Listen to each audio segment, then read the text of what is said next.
Namaskar. Welcome to our daily yoga ritual series.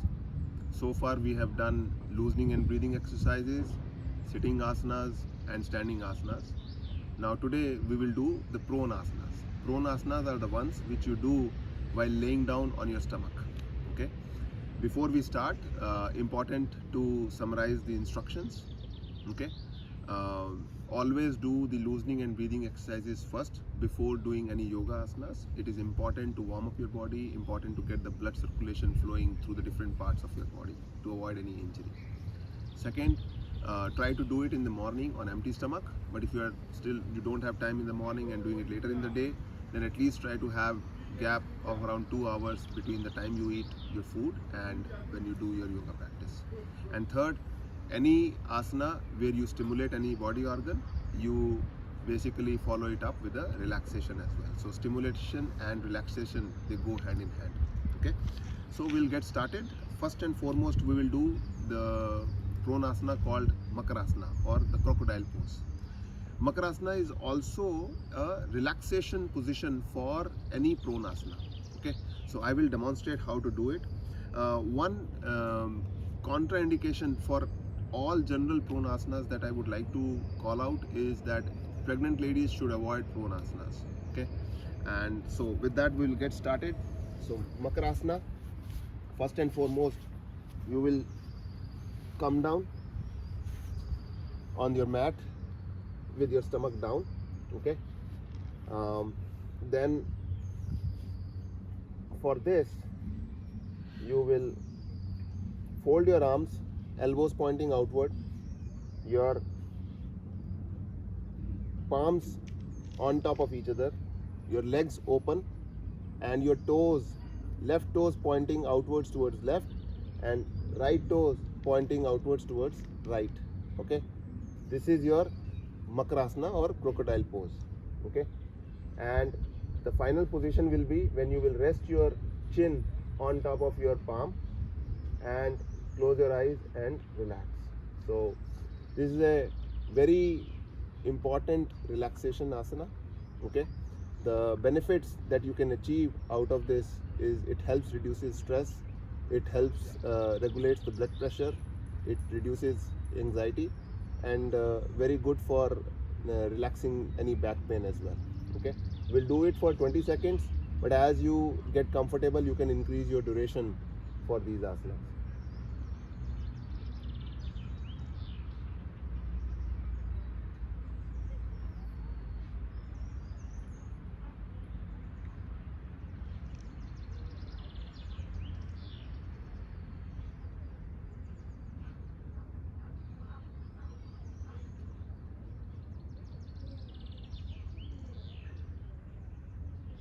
Okay, slowly open your eyes and come back to your normal position. Okay, now typically in prone asana, Makarasana is the relaxation position, so you will relax in that. Now the next asana that we will do is Bhujangasana or the cobra pose. Okay, let me share some contraindications for cobra pose. If you have any problem with back, arm, shoulders, any chronic illness, please try to avoid.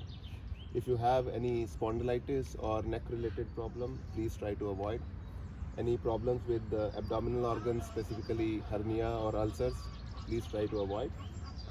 And asthma patients should also try to avoid the Bhujangasana or cobra pose.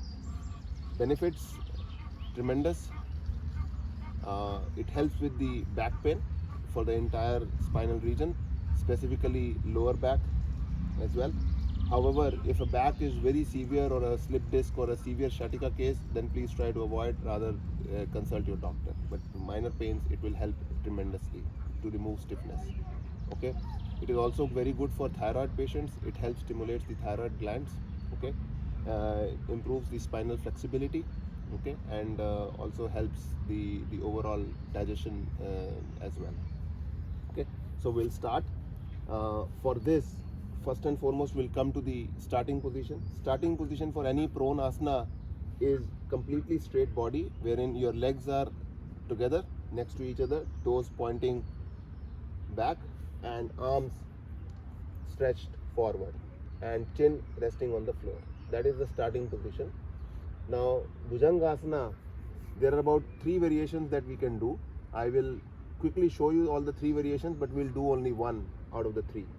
So first and foremost variation is like a Sphinx that you see in Egyptian culture.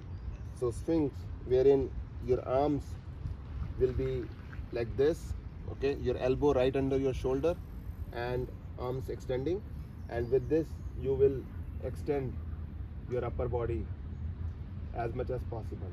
So this is for people who have less flexibility in the spine. The second variation is where you can bring your palms closer to your shoulder, okay, and then slowly extend your body up as much as up to your navel, okay. With that, this will increase the stretch on your lower back further. So this is the second variation.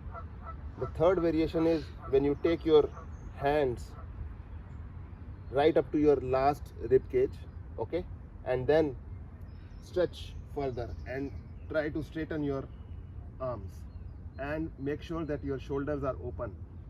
This will increase the stretch on your lower back even further. So depending on your flexibility, you can do one of the 3 variations. For today, we'll do the second variation for about 20 seconds. Okay, so we'll bring the hands closer to the shoulder, and then as you breathe in, come up, okay.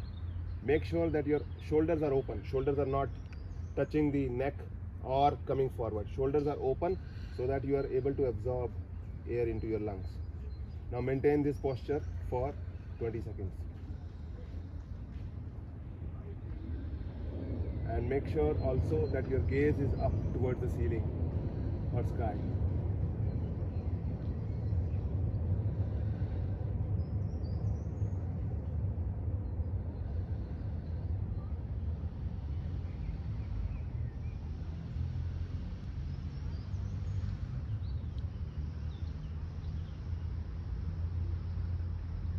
After 20 seconds, relax. Slowly bring your body down as you breathe out. And for relaxation, as I said earlier, it's the Makarasana or the crocodile pose, where we'll go. Open your legs, toes pointing outwards, arms folded, palms under your chin and chin resting on the palms. Relax for 20 seconds.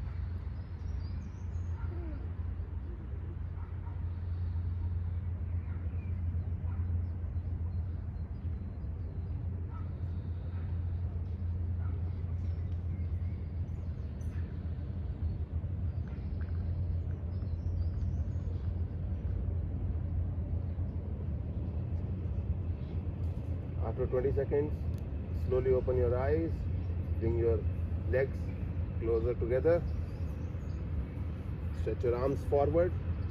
Now the next prone asana that we will do is Shalabhasana or the locust pose. Okay, it is a complementary asana for Bhujangasana, such that in Bhujangasana we took our upper body up, in Shalabhasana we will take our lower body up. Okay.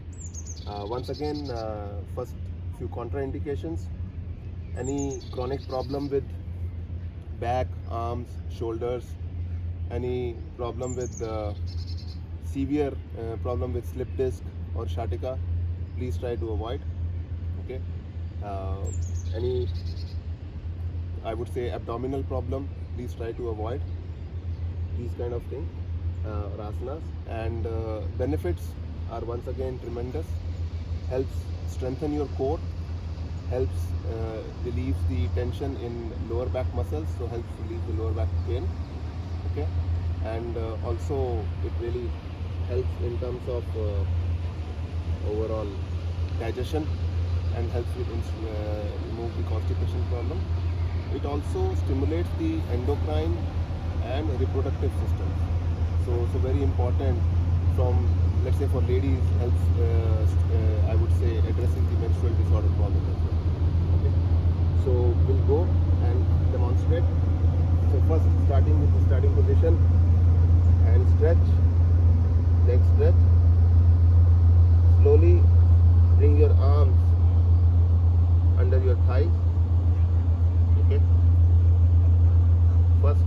left and then with the right.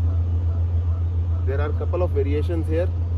We will do the one where we have hands like this.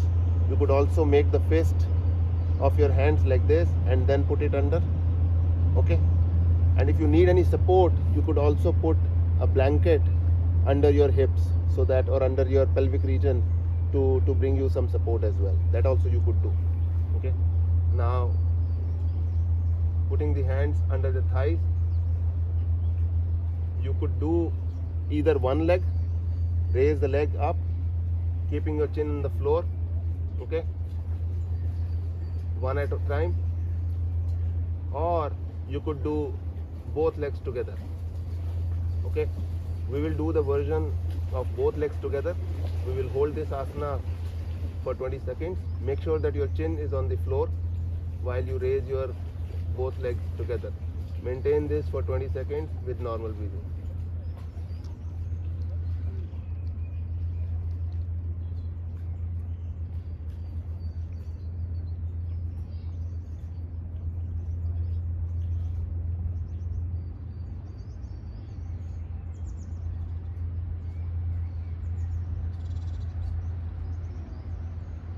After 20 seconds, slowly bring your legs down. Take out your hands. Come to Makarasana position. Go for relaxation for 20 seconds.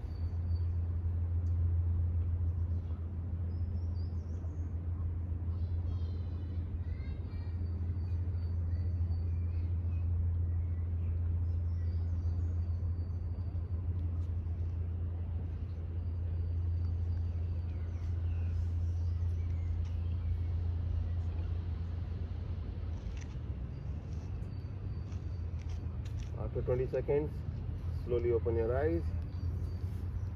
This is the last asana that we had for today for prone position, which we wanted to show to you.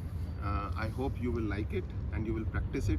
Very important and very good asanas for relieving any lower back pain is what you can practice.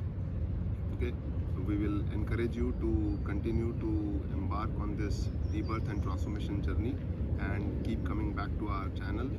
We will have a lot more videos to help you with this transformation. Thank you. Namaskar.